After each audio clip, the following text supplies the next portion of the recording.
လွယ်လွယ်ကူကူရတဲ့သူနဲ့ခက်ခက်ခဲခဲကြိုးစားရတဲ့သူမှာဘယ်သူ့ကိုတန်ဖိုးထားမလဲလွယ်လွယ်နဲ့ရတဲ့သူကိုလွယ်လွယ်နဲ့စွန့်ပစ်နိုင်ပါတယ်ခက်ခက်ခဲခဲကြိုးစားရတဲ့အရာတိုင်းကိုတော့လူတိုင်းကတန်ဖိုးထားပြီးမမောမြတ်နိုးတတ်ကြပါတယ်ဒါကြောင့်ကိုခက်ခဲတဲ့အရာတစ်ခုလိုသဘောထားပါစိတ်နေမြင့်မားခြင်းဟာဘဝင်မြင့်တာ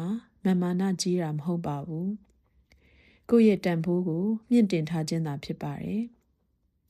ကိုယ့်တန်ဖိုးနဲ့ထိုက်တန်တဲ့သူသာကိုယ့်အနားကိုလာခွင့်ရှိပြီးမထိုက်တန်သူဟာဝေးဝေးကသာငေးနေပါစီဥပမာလေးပြောပြရရင်ဆိုင်တစ်ဆိုင်မှာတန်ဖိုးအမြင့်ဆုံးယတနာတစ်ခုကိုလူတကာကနှစ်သက်ပေမဲ့အဝေးကသာငေးကြည့်လို့ရပါတယ်ထိုက်တန်စွာတန်ဖိုးသိပြီးဝယ်ယူနိုင်သူကသာပိုင်ဆိုင်ခွင့်ရမှာဖြစ်ပါတယ်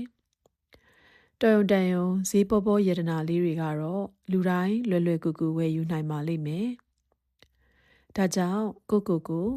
ဈေးပေါ်fancy လက်ဝတ်ယတနာလေးတွေလိုလွယ်လွယ်ကူကူသဘောမထားပါနဲ့ဈေးကြီးတဲ့တန်ဖိုးရှိတဲ့ယတနာတစ်ခုလိုခက်ခဲနေပါစေတန်ဖိုးရှိတဲ့အရာတိုင်းဟာအလွယ်တကူမရနိုင်ပဲခက်ခဲကြိုးပမ်းအားထုတ်ရတာဖြစ်ပါတယ်ကို့ပေါ်တကယ်လေးလေးနက်နက်စစ်မှန်စွာတန်ဖိုးထားတဲ့သူဆိုရင်ကိုဘလောက်ခက်ခဲနေပါစေမရအောင်ကြိုးစားအားထုတ်ပြီးအနားရောက်အောင်လာပါလိမ့်မယ်ကိုကလိုက်နေဖို့မလိုအပ်ပါဘူးမိန်းကလေးတယောက်ရဲ့အိန္ဒြေသိက္ခာဂုဏ်ဒရက်တွေနဲ့တန်ဖိုးရှိစွာနေထိုင်တတ်ခြင်းဖြင့်သာဆွဲငင်ရမှာဖြစ်ပါတယ်လူတွေအများကြီးကဝိုင်းပြီးနှစ်သက်မမောကြတာဟာဂုဏ်တစ်ခုမဟုတ်ပါဘူး